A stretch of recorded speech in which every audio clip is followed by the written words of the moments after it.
E aí, pessoal, tudo bem? Primeiramente, é um prazerzão aí falar com vocês.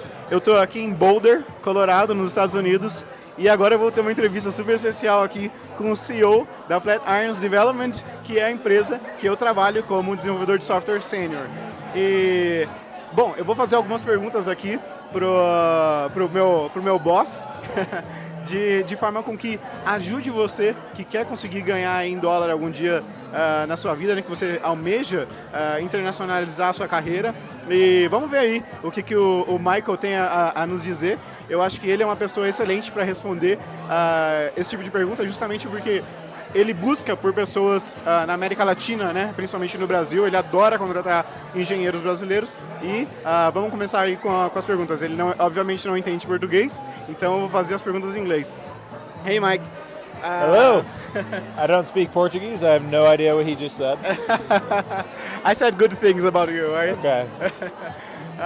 So, Mike, the first question I want to know about you is what you're looking for when you're hiring someone in America Latina, especially in Brazil. I mean, in terms of both of hard skills and soft skills, what do you think is like, okay, this engineer is good. I want him in my team, you know? Engineers, designers, and so on. Sure.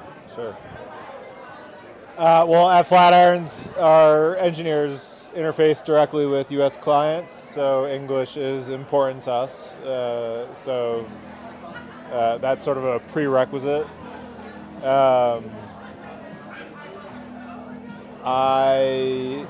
I also care deeply about the personalities of the people that I work with.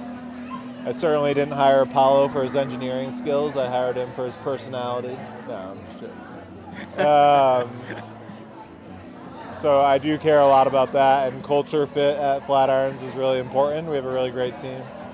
But beyond that, I want people that don't require a lot of oversight.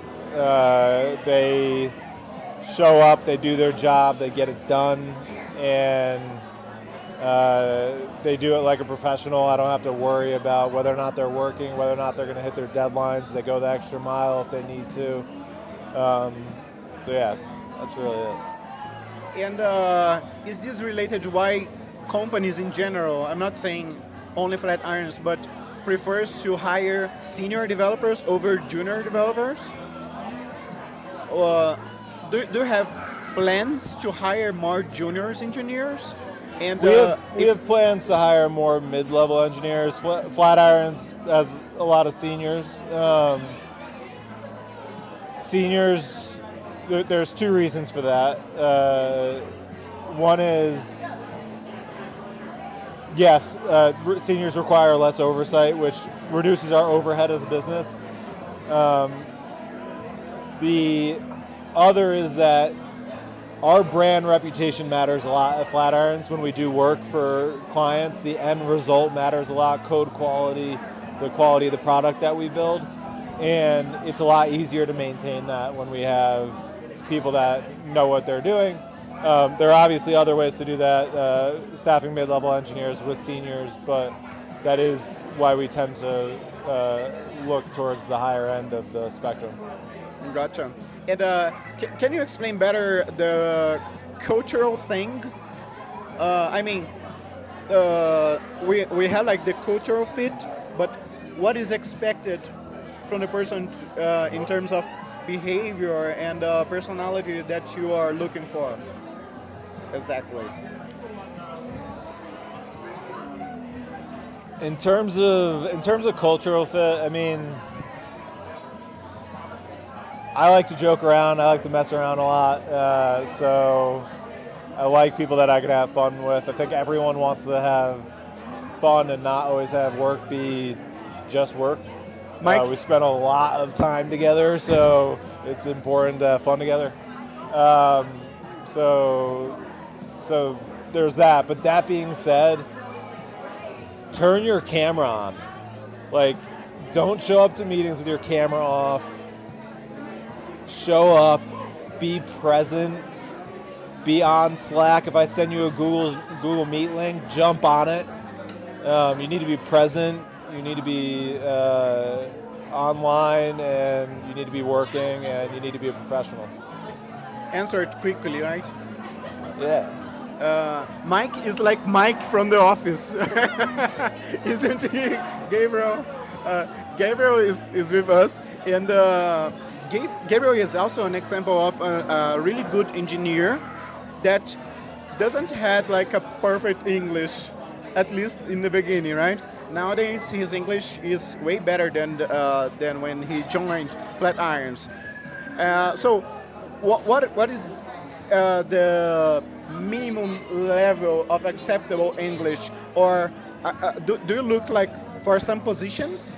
Can you accept like people that doesn't have like a perfect English, and for some other positions you require like a perfect English, or are you always looking for the best English as possible? The minimum level of acceptable English is Gabriel's English. So it's easy. It is the bare minimum. You cannot be worse than Gabriel and work with us. No.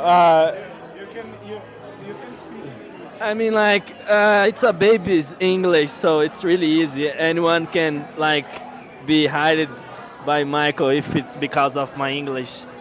But yeah, when I started at Flatirons, my English was really, really beginner. And I started studying because the company helped us with the teachers, and there's a budget for helping us to improve our English. And with the time, I keep learning, but it's not perfect. But I believe Mike liked my hard skills than my communication in the beginner. But after he knows me better, I think like he liked me as a person as well. That is correct. Gabriel's technical skills offset his English level. He's a very, very good technical leader at Flatirons. I heard some rumors that Gabriel is here in the U.S. because he's gonna be the new CTO of Flatirons. We'll see. Is it we'll true? We'll see. Keep practicing your English. I need to stay here like 2 years. Yeah. That's nice. Rumors. rumors. Yeah. Like the what how can say, like the talks that happens in the company. Nos corredores. Rádio Peão. Rádio Peão na firma, né? Que estão falando que você vai ser o novo CTO, né? Yeah. So, and regarding, okay, when a developer or any person works for an American company, they will receive like a USD salary. So we will receive way more money than any company in Brazil.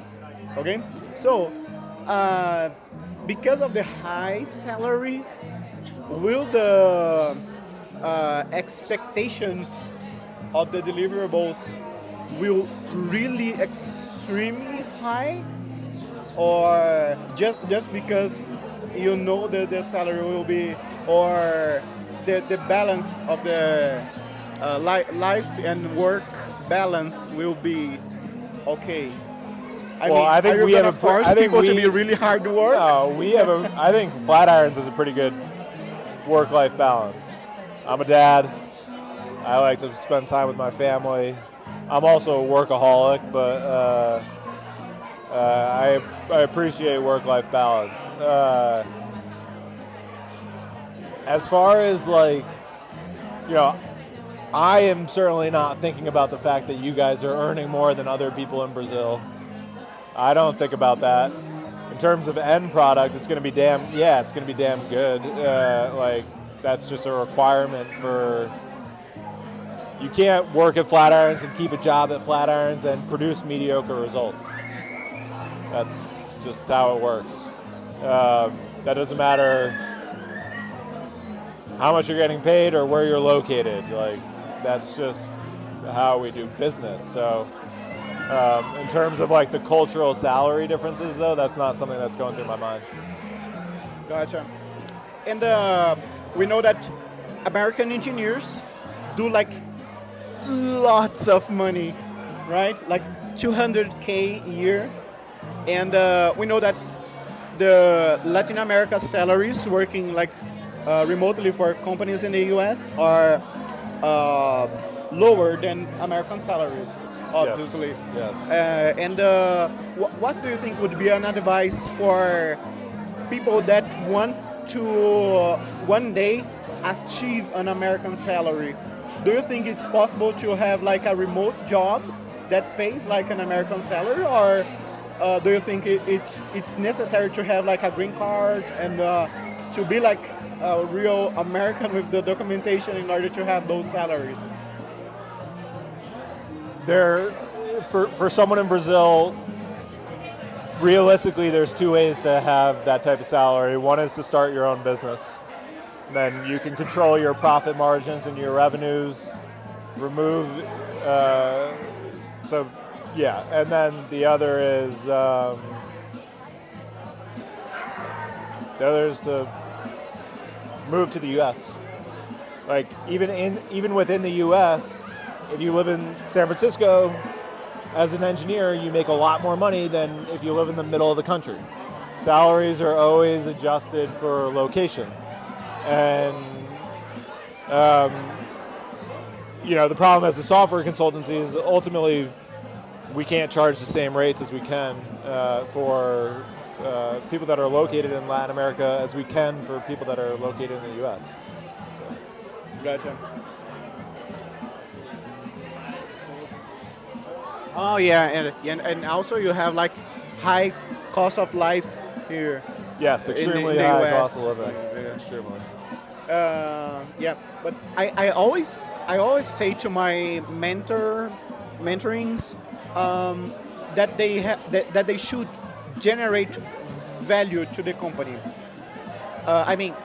Besides his own main ability. Okay, you are a good software developer and you do like a good amount of code, like a good result in your main job, but you have to think on the problems the company have in order to find like solutions for it, like to generate more If value. you solve, okay, so if you always do great work and you always produce high quality results, you'll be recognized for that, and people will notice that, and you'll be a great employee. To be like an outstanding employee, to be like top 1%, figure out a problem that is in the business that you work for and solve it without requiring direct instruction or oversight on how to do that. That's a good question. I didn't even finish my question, but that was the answer. Figure out what problems your boss has and fix them. That's a good advice, good piece of advice. And nowadays, as a software development consultancy, what are the main goals you want to achieve in the company? What is your dream to the company for the future? For Flatirons, honestly, I want to spend my career working with good people, and I want to look back on my career, and I want to have built meaningful software and made a difference in people's lives, and I want to have worked with people that I enjoy spending life with, because we end up spending life together. So, and I think honestly we're already doing that at Flatirons. So like, we have a great team. I love our team. I love all of our employees, and we build a lot of software that makes a lot of difference in people's lives. Obviously, things are changing in the market right now, and AI is going to shift things a bit, and that'll be a big focus for. That is a big focus for Flatirons, and I think it'll just outside of Flatirons, within the industry, everything is going to change in the next 10 years. I've been in this industry for a long time. I think we are about to see a drastic shift in the software engineering landscape. So. And why are you so nice with us? I mean, you changed my life forever, and not only my life, but my family's life. Because I don't know if you know that, but I am from a poor family, from a poor environment in Brazil, and you literally changed that, like, forever. Now I have like a really good life. You paid like a flight ticket for us to come here and work and see you like in person. This is not a me thing. Do you know that? Do you know the impact you have? I am on our lives? I am very happy that we have had that impact, and I do think that's an amazing part of working in this business. That being said, you did all that by becoming a skilled engineer and by learning English, making yourself valuable to the market. I didn't do that for you, so I would not put that on me, but thank you for those words. No, you are a nice person. It's beyond that, isn't it, Gabriel? A galera vai achar que eu tô puxando o saco aqui do boss, mas não é, cara. Oi? Because it's really nice. It's really nice. It was one of my dreams to come to the US. Welcome. And I have like this good time where we are living, you know.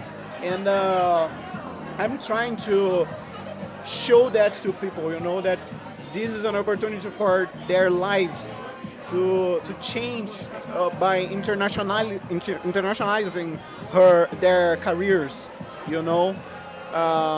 And this is really nice, Mike. And do you have any piece of advice to give for people that have the same dream as I? I mean, what should they do in order to achieve this, you know? Like to work for great companies like Flatirons. You mean within the tech landscape? Or just like it? In general. I mean, practice your English and practice your programming. Like just, I don't have any like wise words beyond that. It's get good at, or just engineering, design, whatever it is, something technical where remote jobs are prevalent. I do think if you are able to get into AI in some capacity right now, there's a lot of opportunity over the next 10 or 15 years. Well, longer than that. But yeah, English and hard skills. Gotcha. And is there any personal dream you didn't realize yet? You didn't achieve yet? This is beyond like software engineering and entrepreneur questions. Any dream I haven't achieved yet? Honestly, I think it's human nature to always want more, and I am trying to practice not wanting more in life anymore.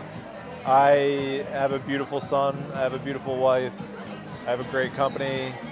Are there things that I want? Sure. And there are things that I want to achieve, but I'm very happy with what I have. I consider myself very fortunate in life. So I have plans for things that I do want to achieve, but I'm happy. That's really nice. Anything else you want to talk to my followers? I don't know. We are hiring. We are hiring. Yes, we're hiring. you can apply. I don't know. He'll share a link or something. Yes. Ruby on Rails, Node.js, UX, UI design, maybe a little bit of React if you know Node. Yeah, got a lot of open positions right now.